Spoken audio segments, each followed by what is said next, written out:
So where platforms like Signzy and Signzy type platforms become extremely useful is for actually these traditional financial institutions to start behaving like fintechs, right? And to help them actually become more consumer centric.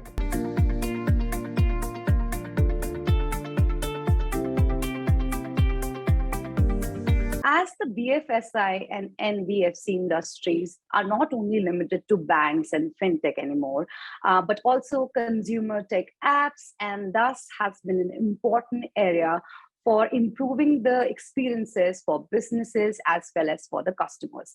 From your seasoned expertise, what do you consider as the lying issues in the financial industries, and how does the Signzy Stack help the users to overcome those issues?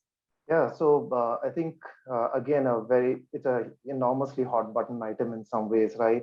So there is this whole influx of fintech providers and players that you hear about, and that we also interact on a day-to-day lives with or interface with, which are consumer apps.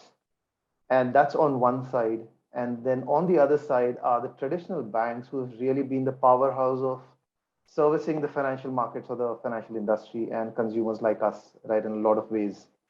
So where platforms like Signzy and Signzy type platforms become extremely useful is for actually these traditional financial institutions to start behaving like fintechs, right? And to help them actually become more consumer centric and more consumer appish in some ways. You know, you use the word consumer apps in your question, right?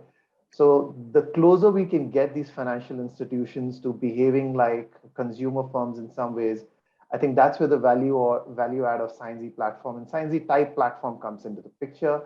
And in that specifically, I think with the focus of making ease of use, or focusing rather on ease of use, making turnaround times for things that consumers want extremely short. And also from a financial institution or a bank's perspective, the ability for them to adapt or to use platforms like Signzy in a very, very short time, right? I think if one focuses on these 3, 4 areas, I think those would be the key underlying issues that one needs to address, which is quick adoption of technology by traditional firms, B, giving it a very consumer-centric experience, C, kind of making the turnaround times extremely short for both deploying technology and for consuming the technology or consuming the bank's products and services. So I think those would be a few areas I guess one should focus on when they're looking at underlying areas, Harsha.